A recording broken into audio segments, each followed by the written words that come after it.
Hello everyone and welcome to another casted game of Age of Empires 4. Spawning in the color red, playing as the Mongols, we got Mia.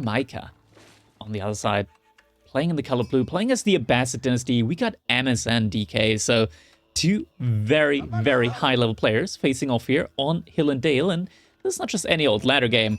This is part of the qualifiers for the EGC Winter Master Tournament going on right now as we speak. So fellas, if you're watching this right now and it's a weekend, maybe check over on EGCTV live on Twitch, or rather check up if they're live right now, because they could be. It is currently that tournament season going on right now, so you might be able to cast some, well, not catch some live casted games going on there right now.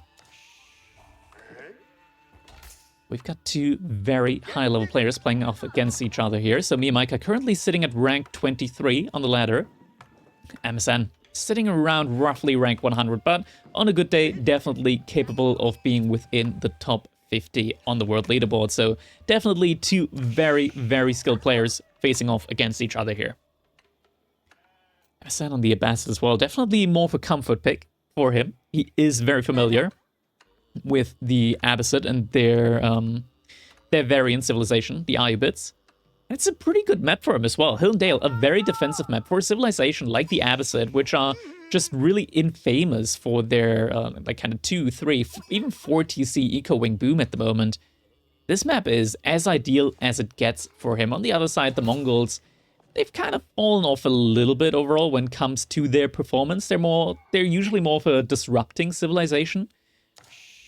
Hardly usually one of the more economically centered civilizations, but looks like we are seeing an economic approach coming in here in this game for Mia, as he's not really opted. Actually, he did opt to chop down one straggler tree, but he hasn't placed any buildings yet. That's interesting. We could get an early pasture in. Early pasture on the Uwu does mean that Mia is going to be able to just get a lot of sheep in passively. Just overall helps with having a very solid and just kind of like slow food transition as the game goes on. Ooh, even long transitioning the sheep over. Needs to make sure there's not going to be like any shenanigans going on here behind this. And I like this play so far from Mia. We see that he hasn't put down a production building or a pasture yet. Maybe that is because he first wants to see what kind of wing his opponent goes for, as we see MSN go for the military wing here, so he's going to be able to spawn 2 free spearmen and 2 archers in the feudal age for military units.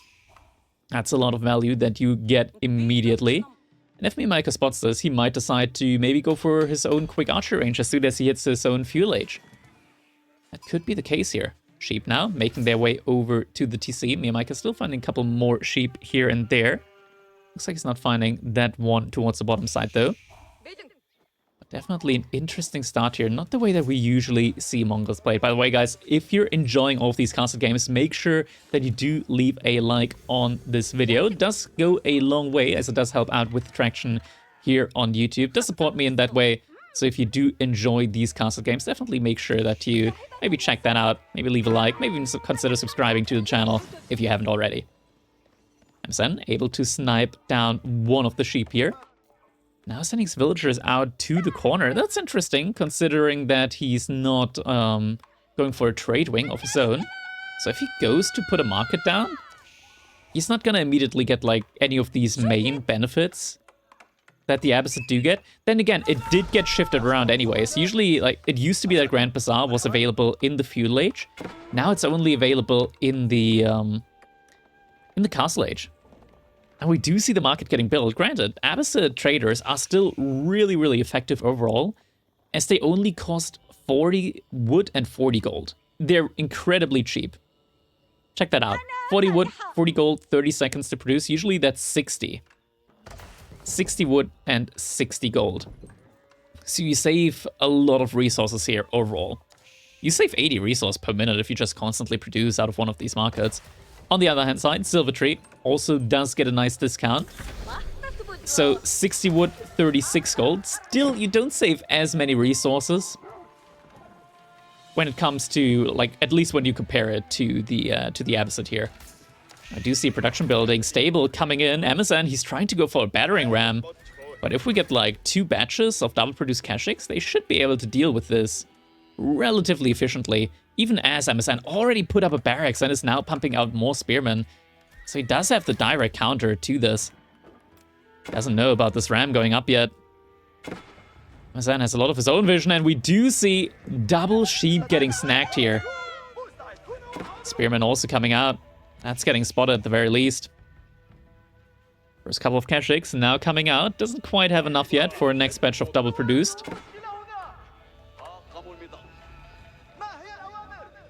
Khan. At least now we're getting that knowledge. On the ram, going for the Uwu. Keshiks are moving out. Don't have the brace coming in from those spearmen. Spearmen hopping back inside that Uwu. No damage really has gone out yet onto these units. I don't think Miyamaika can wait for the next batch of double produced Keshiks. Might need to go a little bit earlier. We do have the charge coming in here. One of the Keshiks getting surrounded. Takes a couple of hits there. Villager comes in for the repair. Weak Keshik does come back. Is going to get taken down. Khan also getting taken down. What's going on with the pathing here? Khan going for a loop around now onto the archer. More villagers getting pulled for the repair. Uwu, he doesn't want to lose it. Rather invest a little more resources now into keeping it alive rather than paying the whole 150 resources to rebuild it. The ram now getting taken down. Overall, definitely value gained though for MSN, as he didn't have to invest anything for those first 4 initial units. Uwu is going to be able to stay alive. So spearman out though for MSN, so he's still going to be in a good position to defend his own trade that has now started to build behind this. Traders now also just got into queue. Now check this out. So traders, not only are they cheaper, but they also produce a little bit quicker. So you're getting roughly like 3 traders every minute, and you save around 24 resources.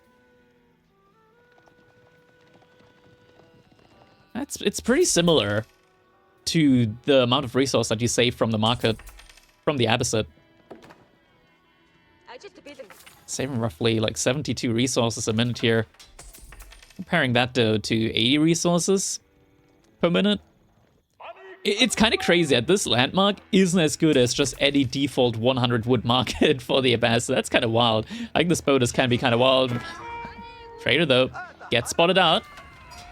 Is going to get taken down behind this archer range. We do see our first camel archer now coming in behind this. Miyamaika has started adding in his own archers now. Camel archers are pretty good. They are pretty damn solid. Oh, quick wall coming in here. Keshik might be going down. We don't have any villagers around the TC though. Keshiks are going to be able to make their way through. 11 base damage on this camel archer with a lot of movement speed as well. Yeah, the Keshiks are going to have to be careful here now. Also starting to torch down over here. Tries to go for the trader. Is he going to be able to get the kill? Not quite. Close but no cigar. Keshiks are going to have to be careful, as now these spearmen are going to make their way over there. The trader gets spotted out, but can't quite kill it. Pressure from that camel archer, and spearman just being a little bit too big there. Keshiks mostly are going to be able to make it out alive though. Keshiks over here are going to have to be so careful, and once again, big damage taken. Camel archer stutter stepping forward. Tries to get some more damage out. One more Keshik. Oh, he didn't get Nycrowed. He's going to get taken down. We are getting a lot of archers coming in here, but doesn't look like it's quite enough. And all of these Keshiks are just really, really hurt at the moment. I feel like what Miyamaika probably wants to do is just mass up more and more archers here at the front line. And then if he can go for the market, he's going to be able to burn it with his Keshiks and at least regenerate some health, as the Keshiks do get 3 health every time they attack. And how many traders do we have going on right now? We do have 5 traders that are currently active for Miyamaika. So he's getting a good amount of resources. On the other side, MSN sitting on 5 active traders as well. And the Keshik still active around here. Gonna be able to find a trader. MSN immediately reacts, but has no units nearby to try and protect that trader. So that trader will at least get taken down. They bring back a lot of gold, and Miyamaika, if he puts that silver tree over here, he would get like 15 more resources per trip. Maybe even 20, because he does get even more resources from other values as well. Instead, next to the wood, not wood, stone outcropping here. Nearby. The archery range now gets put up. Does have a lot of archers out at the moment. We don't see a stable yet from MSN. He's just spamming out more and more of these spearmen. Just mass spearmen and camel archers. Even more archery ranges now coming up. This could be dangerous for him. Like, if we do see this aggression, it looks like Miyamaika is moving towards that now. MSN could be in for a rough time without any horsemen. Or at least with enough archers to contest that. Do you see the move out now? As the scout did spot at least a small group of the units there from Miyamaika. What's the timing here? If he is actually, he might be able to deny the reinforcements connecting there. Miyamaika does spot that out. He's going to be able to pull his units together. Archer's going to be able to do a lot of damage to these hardened spearmen. We don't have boot camp in yet. For MSN, he has the resources, but no boot camp in yet. So it means that all of these units, all of this infantry at the very least, doesn't have any bonus HP. Spearmen on the retreat get taken down. Movement speed arrow comes in. Miyamaika keeps chasing with the archers and sends the Kashyyyks around the side now, but there's still spearmen over here in defense. Could start harassing the wood line though. Will start to do so. Right now he's pushing back around there. 5 Kashyyyks, 1 weak against 4 spearmen. Miyamaika though able to just scoot on by for the moment. Might want to go for something over here again. Falcon gets spotted out though. Does Emerson see that Falcon? Doesn't look like he sees it. Kashyyyk is going to strike to the front line. At the same time, Kashyyyks in the back line. That's going to be 2-3 villagers going down. Potentially another one. Nope, villager pulls back in time. Kashyyyk, the front side, did go down. Definitely spearmen here in the back to defend. Kashyyyks, though, I'm not sure if they can really get out after this. There we go, another trader gets found out. Archers behind this, where are they? They did move back for Miyamaika. Could potentially just try to go for an age up. Another trader gets spotted out. Traders, though, there is a gate. Some of the traders are going to be able to make it out that way. Won't be able to get taken down yet. That's a lot of camel archers as well. 4 camel archers, really quick. Lots of base damage. Just lots and lots of base damage. Look at how quickly that Kashyyyk just melts without even any spearmen connecting there. Miyamaika is losing a lot of these units here. Has so many archers! He's got 35 archers out of the field. Doesn't even have any blacksmith upgrades. Doesn't even have a blacksmith. Blacksmith did just get put up. Upgrade is now coming in. Do once again see only the Kashyyyks moving out. Outpost now coming up the front line. And Miyamaika, he's got so many archers. Still, do we have any? We don't have any horsemen coming out yet from MSN. He's just fully investing now into his own archers to defend, but the spearmen just completely weigh down this army value for him, I feel like. Granted, Miyamaika did lose a lot of his own Kashyyyks, but behind this, he's got a lot of traders. And now the curl ties, so Castle Age now coming up for Miyamaika very quickly behind all of this. MSN, he's not quite there yet, and that's a big issue for him. Like, I think a major issue for him is he went for this trade play without really being able to go into his Grand Bazaar at this point in time. So he's just 1 TC Abbasid right now with a little bit of extra gold income. Not even that much, as he's lost a lot of traders. He's still down to 5.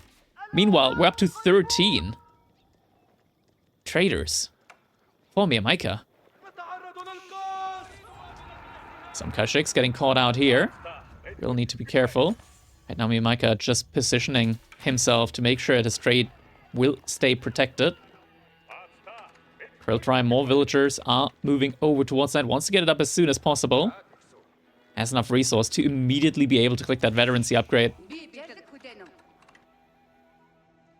Outpost here on that side. Now the age up has come in. MSN.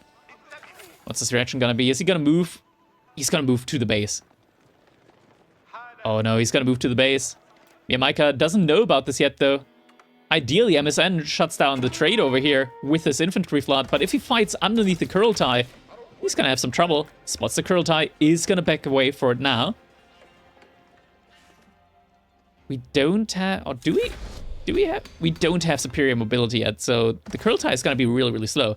Trade Wing just now coming in. If MSN is able to get that Trade Wing, is able to get that Grand Bazaar upgrade, his trade is going to give him a lot of resource, but right now the only one getting a lot of resources from this is Miyamaika. Still not that many, considering that, you know, he could move his market over here. But it is still a lot of resource that he's getting. Lots of villagers on the berries. Full wall. Should be coming in soon. No outposts yet on this side for Miyamaika. You definitely want to get a couple more outposts over here on this side, because you also just boost up the movement speed of your traders with these outposts. The traders moving with 1.15 compared to just 1 tile per second. That also makes a big difference. So you're getting like an additional 30% resources with this many traders. Once you go up to 15 traders, you get 30% more resource and then additional 15% movement speed. You get a lot more value out of your traders that way. Got so many archers now. Veterancy upgrade has come in as well. Kurultai is moving forward. MSN, he's gonna need time. He's gonna need time to get his upgrade. If he gets 3 more buildings, research speed will go down by 15%, courtesy of that golden age. But you have to get there first. Archers moving up now. 1 village down, 2 village down. And now the Kurultai gets blocked by the archers. There we go, now going up. So all the weak units as well will be getting healed up. Ability not quite in yet. Well, not even being researched yet, but that's maybe not needed. We'll have to see. MSN now gets the age up in. Spawn some extra traders. Immediately, Ghulam's getting queued. Knight's getting queued. Veterancy Archer gets queued. But Knights, I'm not sure if that's going to be enough, considering that Kurultai with +2 pierce damage means that these archers will do +4 damage with every single shot. So you're going up to 11 damage with every single shot on these archers. And there's no blacksmith out there, so no improved siege engineering at the moment. We get improved siege engineering here. This could be very, very hard, as all of these production buildings could get trapped down behind a slow push. And you can just tell, like, these knights go down in just a 1 volley. Well, 1 or 2, depending on if they're getting focused down. Khan will go down. Keshiks need to be careful. Will get microed back. Spearman at the front side. Taking a lot of damage here. Veterancy just came in for MSN. The archers, the Kurultai, just getting so much bonus damage. Some camel riders actually in there as well. But MSN, it just doesn't look like he's got quite enough units here, as the Kurultai archer flood just keeps coming through. Archer numbers now getting reduced more and more. He's still microing down the individual archers of his opponent. Camel Lancer in again. More knights trying to save the day. Is it going to be enough though? 6 knights still in queue for MSN.